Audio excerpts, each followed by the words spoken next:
Sekarang adalah giliran dari pasangan nomor urut 2 untuk bertanya. Waktu bertanya Anda adalah 1 menit.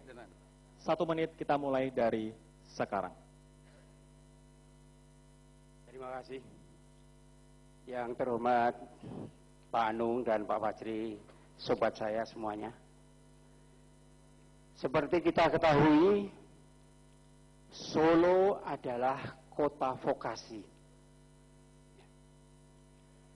Pertanyaan saya, bagaimanakah strategi Anda mengembangkan kota Solo yang kita cintai ini sebagai kota vokasi? Cukup? Terima kasih. Waktu Anda untuk menjawab 3 menit. 3 menit kita mulai dari sekarang.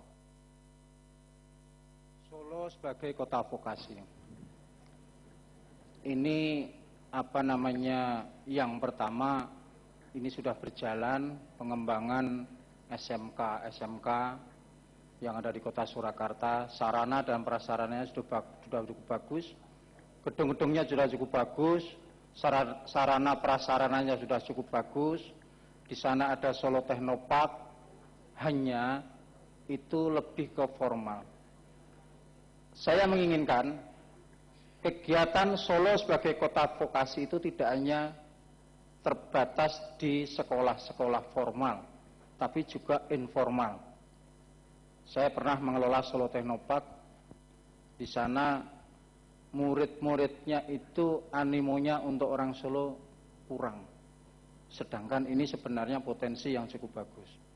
Kita perlu menyesuaikan, mensosialisasikan Solo kota vokasi ini tidak hanya di kalangan-kalangan formal, tapi semua ke masyarakat luas, khususnya pemuda-pemudi. Kita harus memanfaatkan bonus demografi ini, bahwa persentase penduduk yang besar adalah di pemuda dan pemudi. Kita harus berikan ke sana. Tempat sudah ada, sarana prasarana sudah ada, hanya sosialisasi, mengajak ke seluruh warga, khususnya pemuda dan pemudi belum nampak. Mungkin itu dari kami. Silakan Pak Barsi.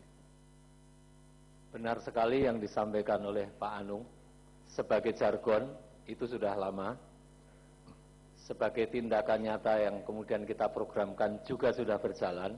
Hanya menurut saya kurang pada tataran, kurang kuatnya political will dari pemerintah selama ini untuk merealisasikan itu. Ke depan saya kira semua sarana prasarana yang sudah kita miliki, baik itu dibangun sendirinya oleh pemerintah maupun kerjasama dengan lembaga pendidikan ataupun perusahaan dalam negeri juga luar negeri, kita aplikasikan secara lebih serius, bukan sebatas pencitraan. Saya kira yang kurang dari Solo Kota Vokasi ke depan adalah melanjutkan apa yang sudah ada dengan keseriusan yang sungguh-sungguh. Terima kasih. Masih ada waktu ingin menambahkan?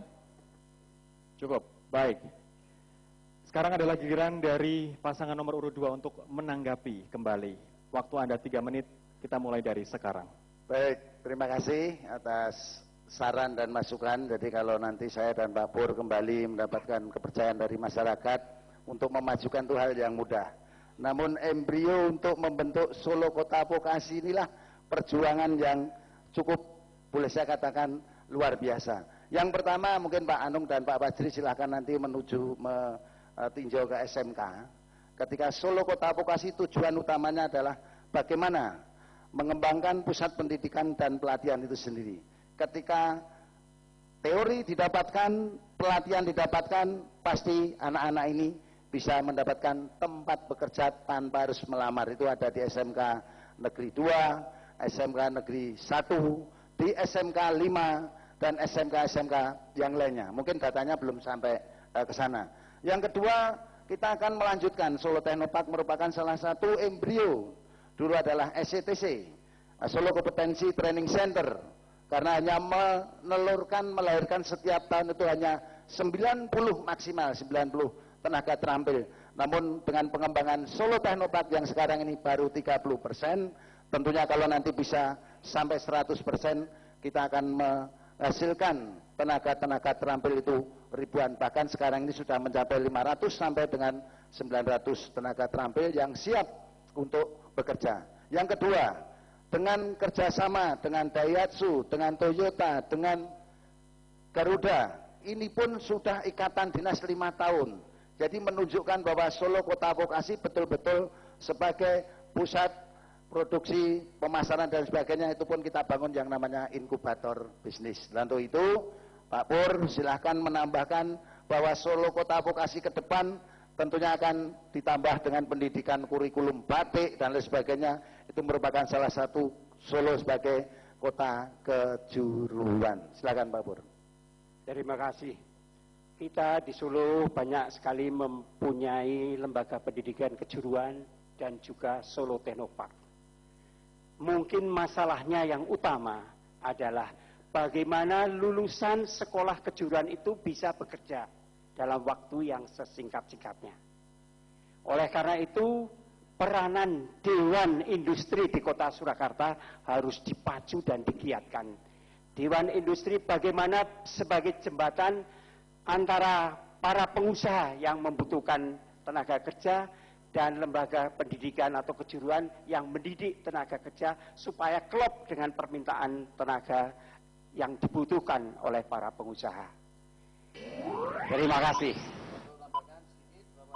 Ini ada yang namanya Dewan Riset Daerah. Jadi untuk mengembangkan Solo Technopark, Kota Vokasi itu ada Dewan Riset Daerah. Terima kasih. Terima kasih pasangan nomor urut 1. Pasangan nomor urut 2, Anda memiliki waktu 3 menit untuk menanggapi. 3 menit kita hitung dari sekarang. Saya pikir sesi ini bertanya dan menjawab. Tapi tadi sudah ditanya tapi dijawab sendiri. Saya menyampaikan bahwa lebih ke formal, tetapi informalnya masyarakat yang belum tersentuh. Banyak saya contohkan tadi animo yang ada di Solo Technopark, masyarakat itu rendah karena memang belum tahu. Jadi saya mengharapkan ada umpan balik bagaimana itu tidak hanya diperlakukan kepada sekolah-sekolah khusus, tapi sekolah khusus itu juga punya impact terhadap seluruh masyarakat di kota Solo ini. Faktanya kota Solo ini masih ada pengangguran-pengangguran yang karena memang tidak terserap di sekolah-sekolah yang khusus itu. Kami mohon ini ada sebuah tanggapan dari tanggapan kami juga akan sekolah vokasi itu. Monggo, kami silakan. Pak Basri, ada nambahkan?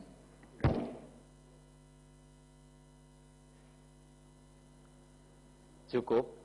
Hanya yang jadi pertanyaan masyarakat selama ini, kemana SMK, mobil maksud kami, yang dulu bahkan sempat menjadi mobil dinas wali kota. Saya kira ini bukan cuma pertanyaan kami, tapi pertanyaan khalayak. Kemana gerangan kelanjutannya? Ini adalah kesempatan terakhir untuk menanggapi. Anda masih memiliki waktu, Bapak-bapak? Cukup? Cukup. Baik, kita beri aplaus yang meriah terlebih dahulu untuk pasangan nomor urut 1 dan pasangan nomor urut 2. Semoga semakin memantapkan hati Anda untuk memilih siapa di antara kedua pasangan calon ini di tanggal 9 Desember nanti. Kita akan jeda terlebih dahulu, nanti kita akan kembali dengan closing statement atau pernyataan final dari kedua pasang calon. Tetaplah bersama kami.